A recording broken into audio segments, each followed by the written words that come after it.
27 वर्ष की उम्र में श्री राम ने पहली बार देखा था कि दुख नाम की भी कोई चीज होती है। अब तक दुख देखा ही नहीं था। काय का दुख देखे? वो दुख देखा ही नहीं उनने। तकलीफ क्या होती है, पीड़ा क्या होती है, दर्द क्या होता है। महलों में पले, सब बढ़िया चल रहा है, कोई दुख नहीं, तकलीफ नहीं, सब आगे आगे व्यवस्था चलती है। पहली बार पिता के चेहरे पर तनाव देखा, चिंता देखी, तकलीफ देखी।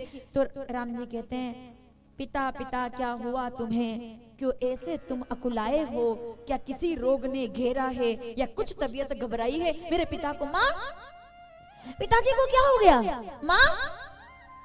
समझ रहे हो आप किस घर में हो रहा है ये सब? जिस घर ने कभी दुख नहीं देखा था। माताओं, छोटी छोटी बातों पर कभी घबराना मत, क्योंकि दुख सबके घर आता है। भगवान के घर को भी नहीं छोड़ता दुख। होनी तो होकर रहे, अनहोनी ना।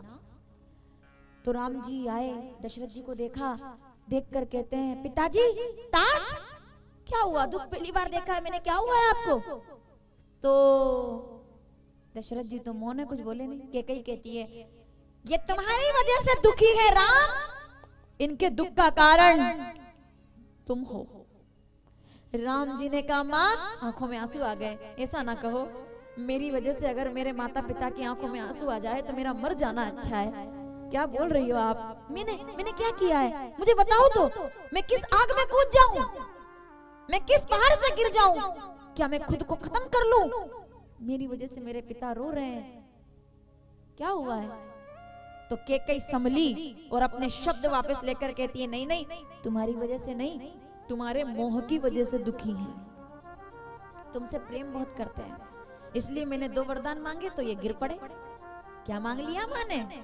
आहा, सुनिएगा, क्या मांग लिया माँ ने? बोले, राम, मैंने मांगा है कि जो तुम राजा बनने वाले हो कल, तो तुम राजा ना बनो, तुम्हारी जगह भरत को राजा बनाया जाए। मैंने पहला वरदान मांगा है। राम जी उछल पड़े, खुश हो गए। क्या बात, कोई बात, इतनी सी बात। अरे पिताजी, चक्रवर्ती सम्राट होकर इतना सा निर्णय बदलने में इतना सोच रहे हो? कैकेयी कहती है, दूसरा तो सुनते जाओ। राम जी कहते हैं, कोई बात नहीं, मैं अपने हाथों से मुकुट अपने भाई के सिर पर रखने के लिए तैयार हूँ, मुझे कोई दिक्कत नहीं है। पिता उठो, तैयारी करो, भरत राजा बनेगा। क्या बात है? दशरथ जी मन में सोच रहे, वही तो दिक्कत है कि ये तो ये भी नहीं चाहती कि तुम मुकुट रखो। दूसरा वरदान सुनो राम। कैकेयी कहती है, दूसरा तो सुनो। दूसरा क्या है? राम, मैंने तुम्हारे लिए 14 वर्ष का वनवास मांगा है। संतों में रहो, साधुओं में रहो, तीर्थों में रहो, कहीं भी रहो, अयोध्या से दूर जाओ। यहाँ राम नहीं, भरत राजा बनेंगे और तुम जाओगे वनवास। इतना सुना तो राम जी गंभीर हो गए, एकदम ऐसे गंभीर, कुछ नहीं बोले। क्या हुआ राम? इसको सुन लेना बस ध्यान से। राम जी कहते हैं, माँ, ये जो पाताल घुटकुरी के लोग बैठे हैं सामने, और ये जो अयोध्या के लोग मुझे कभी कभी मिलते थे, ये कहते थे, राघव, कैकेयी के प्रेम में बहुत भेदभाव है। वो एक बेटे से ज्यादा प्रेम करती है और दूसरे बेटे से कम प्रेम करती है। लेकिन मैं मानता नहीं था कि राम और भरत में क्या माता कैकेयी भेदभाव कर सकती है। ये कहते थे लोग मुझसे, करती है, मैं नहीं मानता था। पर आज आपने वरदान मांगकर ये साबित कर दिया कि आप एक से ज्यादा प्रेम करती हो और दूसरे से कम, ये आपने साबित कर दिया है। तो राजा दशरथ को लगा, राम अगर विरोध कर देगा, ये विरोध के स्वर हैं, विरोध कर देगा तो काम बन जाएगा। यही मना कर दे कि नहीं जाना, वरदान दिए पिताजी ने तो पिताजी को भेजो, मैं क्यों जाऊं? हो सकता था ये भी। दशरथ जी ने सुना ना राम जी क्या बोल रहे हैं, बोले भेदभाव किया है आपने 2 भाइयों के बीच में, एक से ज्यादा प्रेम करती हो, एक से कम करती हो। तो दशरथ जी थोड़ा थोड़ा उनको अभी प्राण आए, उनने कहा अभी भी मामला संभाला जा सकता है अगर राम विरोध कर दे। तो कैकेयी कहती है, कैसे? तो राम जी कहते हैं, माँ, जिससे ज्यादा प्रेम करती हो वो भी तुमने जता दिया, और जिससे कम करती हो वो भी तुमने बता दिया। बोले, किससे ज्यादा प्रेम करती हो, किससे कम प्रेम करती हो?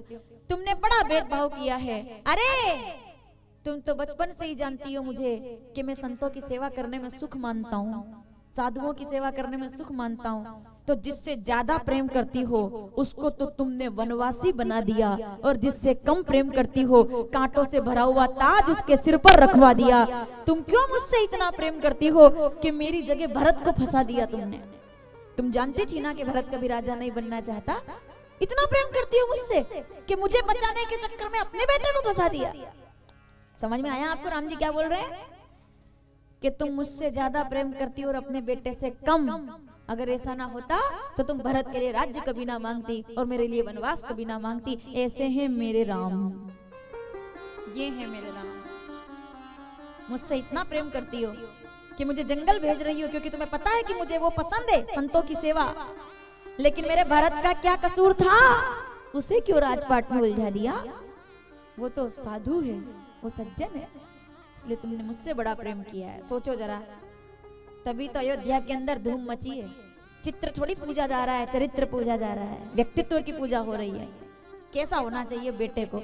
मैं जाऊंगा वन में, खुशी खुशी जाऊंगा, मेरे भाई का ख्याल रखना। और इतना कह करके आज्ञा लेकर चल दिए। जाने के लिए तैयार हुए तो माता सीता को खबर मिली। वो कहती है मैं भी जाऊंगी। मैं तो राम जी कहते क्या करोगी तुम जंगल में? वहां राक्षस होंगे, सब प्रकार की बातें होंगी, विविध प्रकार की तकलीफें होंगी। तो सीता जी कहती है आप अगर जंगल में हो तो मुझे अयोध्या में नींद नहीं आएगी, क्योंकि मेरे पति कांटों पर चल रहे हैं और मेरे पिता ने समझाया है कि पति के सुख में ही पत्नी का सुख है। लक्ष्मण जी को खबर हुई, लक्ष्मण जी आ गए। भैया भैया भैया कहाँ है राजा दशरथ? बुलाओ, अभी युद्ध कर लेता हूँ मैं। अब भरत को भी संदेशा दे दो, आ जाएगा वो भी।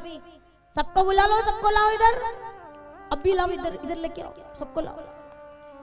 राम जी कहते हैं लखन अपने पिता के विषय में ऐसा नहीं कहना चाहिए। लक्ष्मण जी कहते हैं मैं भी साथ में जाऊंगा।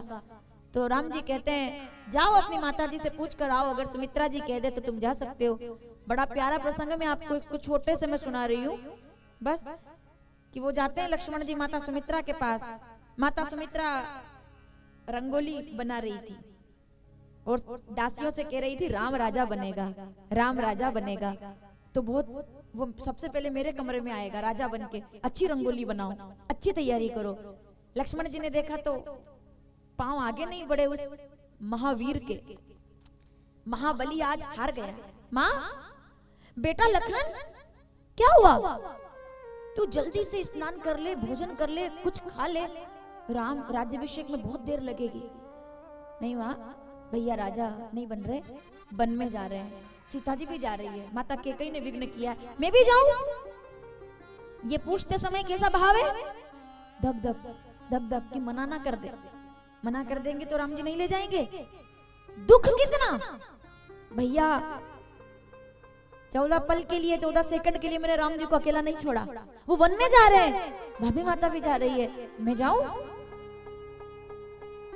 पहले तो सुमित्रा संभाला लखन, छत्राणी हो तुम, विचलित मत हो ना, मैं जाऊं?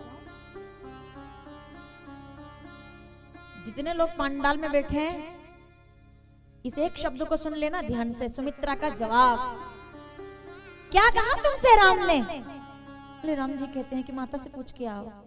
तो लखन तुमने गलती कर दी बेटा, तूने बहुत बड़ी गलती कर दी। मैंने क्या गलती कर दी? क्यों आया मेरे कमरे में? बोले राम जी ने कहा था। क्या कहा राम ने? राम जी ने, मेरे भैया ने कहा कि माता से पूछ के आओ, तो माता कहेगी तो जाना। तो सुमित्रा जी कहती है लखन अगर राम ने कहा था कि माँ से पूछ के आओ तो बेटा तुझे मेरे कमरे में नहीं आना चाहिए था, तुझे सीता के कमरे में जाना चाहिए था, क्योंकि तात तुम्हार मात बेदेही, पिता राम सब भांति स्नेही। मैंने तो जन्म दिया है, लेकिन जिस दिन विवाह हुआ था उस दिन मैंने सीता को तुम्हें बेटे के रूप में समर्पित कर दिया था। तुम कैसे भूल गए? तुम्हें मेरे पास नहीं आना था। पुत्र, तुम्हारी माता तो सीता है, इतना त्याग एक अयोध्या का परिवार कर सकता है केवल? तुम्हारी माता तो सीता है, मेरे पास क्यों आए? और मुझसे कहते हो कि अयोध्या रुकूं या वन में जाऊं? तो सुमित्रा जी कहती है कौन सी अयोध्या? कहाँ है अयोध्या?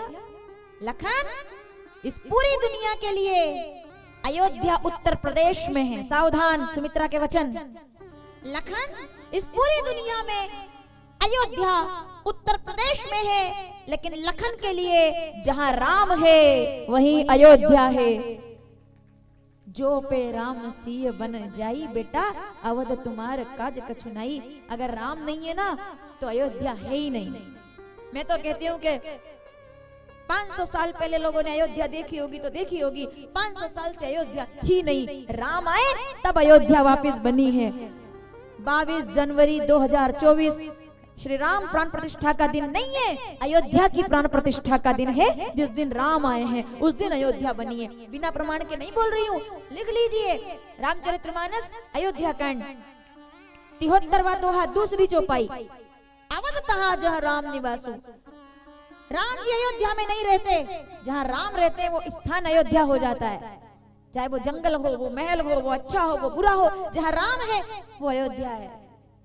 क्या बात कर रहे हो तुम? मुझसे पूछते हो कि जाऊं ना जाऊं। और एक बात सुन प्यारे, ये जो राम जी वन में जा रहे हैं तेरी वजह से जा रहे हैं। तू ना होता तो राम वन में ना जाते। ओहो कितनी बड़ी बात।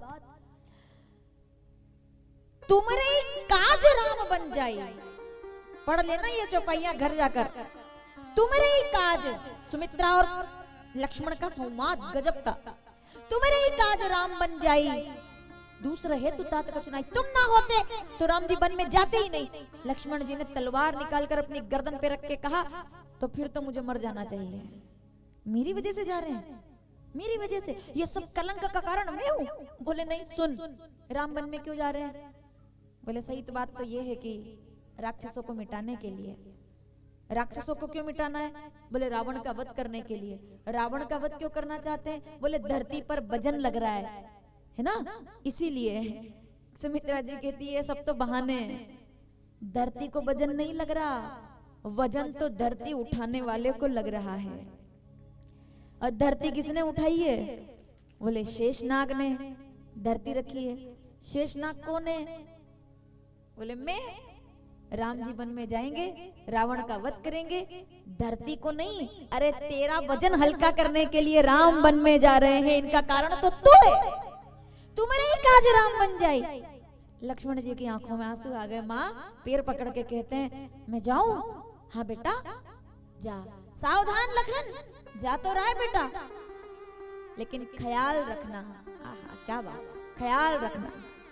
आप इन 7 दिनों में मेरी राम कथा में क्या सुनते हैं और बातें, ये जो आप सुन रहे हैं ये मेरा सबसे मुख्य प्रसंग है। ये प्रसंग एक केवट जब आता है, एक भरत जब आते हैं, एक शबरी, हर प्रसंग अपने आप में बड़ा है, लेकिन ये तो मुझे गजब का है। ध्यान से सुनना बेटा। जा तो रहे हो लेकिन ख्याल करना। किस बात का ख्याल करना?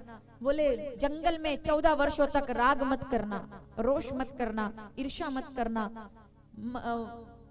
अहंकार मत करना और मोह मत करना। बस इतना सुनना है हमको आज। क्या मत करना? राग मत करना बेटा। किससे राग नहीं करना?